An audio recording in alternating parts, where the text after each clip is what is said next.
You've probably heard that knowledge is power, but sometimes a strange loophole or forgotten law can be even more powerful, especially when it turns everyday people into millionaires overnight. We're not talking lottery jackpots or pirate chests. These are true stories of everyday people who, thanks to a new law or a sneaky loophole, hit the financial jackpot. Today, we're looking at 7 laws that were never meant to make millionaires. But somehow, that's exactly what happened. We'll see how legal tweaks, sometimes well-meaning, sometimes just slip-ups, paved the road to riches. Let's hop in a time machine and head back to the American West in 1862, when the US government introduced the Homestead Act. The goal? To encourage settlement in the West, develop those vast territories, and give ordinary people a chance to own land. The deal was simple. Pay a small fee, live on 160 acres of public land for 5 years, farm it, build on it, and it was yours. The idea wasn't to create land tycoons. It was about farming, new towns, and growing the country. For many, like Daniel Freeman, one of the first to file a claim, it was a once-in-a-lifetime opportunity. These weren't speculators. They were farmers, families, immigrants, and former slaves seeking a fresh start. The wealth didn't just come from crops. As towns and railroads grew near settlers, land values soared. That 160-acre farm, worked for 5 years, could suddenly become valuable real estate. Land almost given away turned into wealth passed down for generations. While the act had a complicated and often tragic impact on Native American tribes, for many settlers, it was a path to a better life. Today, tens of millions of Americans are descendants of these homesteaders, showing the act's lasting economic impact. Let's jump to 1944. World War II is still raging, but leaders are already planning ahead. How do you bring millions of soldiers back home and into civilian life? Their answer? The Servicemen's Readjustment Act, better known as the GI Bill. The goal was simple: help veterans with education, job training, unemployment support, and, most importantly, affordable home loans and mortgages. It wasn't about making vets rich. It was about avoiding unemployment, teaching new skills, and easing soldiers' transition. But those housing benefits? They had a huge impact. For the first time, millions of working-class veterans could afford to buy homes. Picture a young soldier returning, maybe with few prospects before the war. Thanks to the GI Bill, he could now buy a house in one of the new suburbs. As these suburbs grew and property values soared, veterans weren't just putting roofs over their heads, they were building wealth through home ownership, a key part of the American dream. This slow, steady equity growth transformed the middle class and created generational wealth for countless families. But the GI Bill had flaws.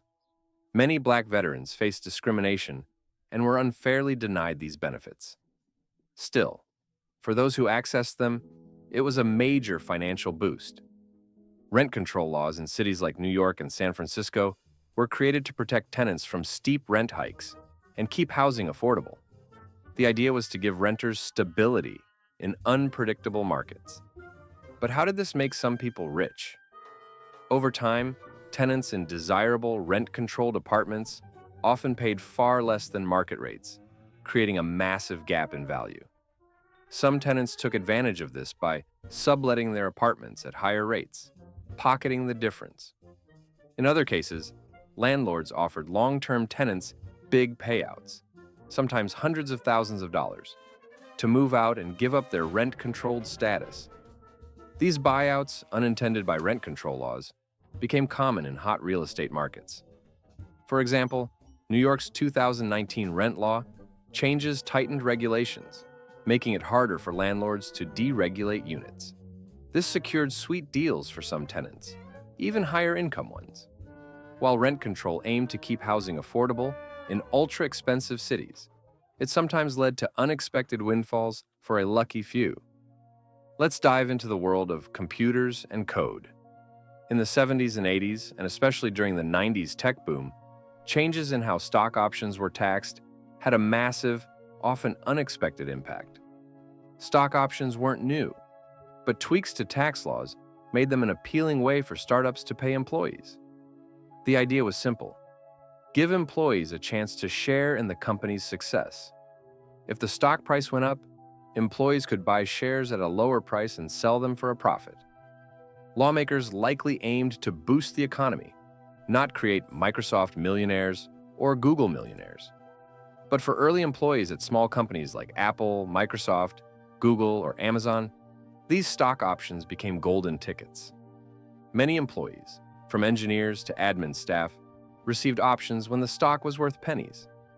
When these companies went public and stock values soared, those who held on to their options suddenly found themselves with life-changing wealth.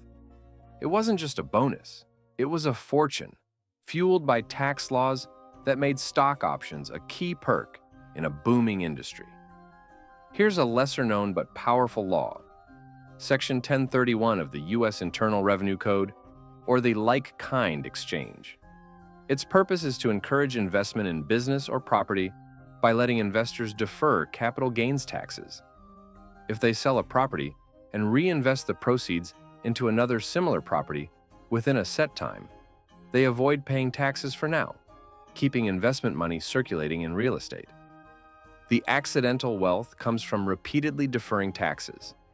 Savvy investors use 1031 exchanges to trade up to bigger, better properties, avoiding capital gains taxes each time. Instead of losing 20 to 30% of profits to taxes after every sale, they reinvest the full amount, allowing wealth to grow much faster. For example, an investor might start with a small rental, sell it, and use a 1031 exchange to upgrade to a larger property. Over decades, they can build a real estate empire, fueled by taxes they haven't had to pay yet. While the law aims to boost investment, its strategic use has helped many people build significant property portfolios and wealth. The 1970s and 80s saw a wave of deregulation in major industries, with airlines leading the way under the Airline Deregulation Act of 1978, followed by telecom. The goal was to break up monopolies, boost competition, and lower prices for consumers, not to make entrepreneurs rich. But shaking up big industries created opportunities. Take airlines, for example. Before deregulation, the Civil Aeronautics Board, CAB, controlled where airlines could fly and what they could charge, limiting competition. When those rules were removed, new airlines entered the market, and existing ones could finally compete on price and routes. This opened the door for entrepreneurs and investors. Donald Burr's People Express capitalized on the low-cost airline model, while small players like Southwest Airlines adapted and expanded rapidly, turning into major success stories. Many new airlines failed, but those who navigated the chaotic new landscape acquired assets from struggling companies or introduced innovative services made fortunes. The law aimed to make flying cheaper and ended up creating a new wave of airline tycoons. Our final example is one that's still playing out right now: the legalization and regulation of cannabis in different states and countries. The main reasons for legalizing cannabis are pretty varied. Things like reforming the criminal justice system, bringing in new tax money, and arguments about personal freedom. Creating a new wave of cannabis millionaires wasn't usually the headline argument from politicians. And yet, as places have shifted from making it illegal to setting up regulated markets, we've seen a full-blown green rush. Regular people, some who might have been operating in a bit of a gray area or even the black market before, and others who were just sharp entrepreneurs spotting a once-in-a-lifetime market opening, have jumped right in. The early players who managed to get licenses for growing, processing, or selling cannabis in dispensaries right when legalization kicked off often saw their businesses explode in value as the market grew and more people got on board. They faced, and still face, massive regulatory headaches, banking nightmares, and high taxes. But for those who figured out how to navigate this tricky new world, the payoffs have been huge.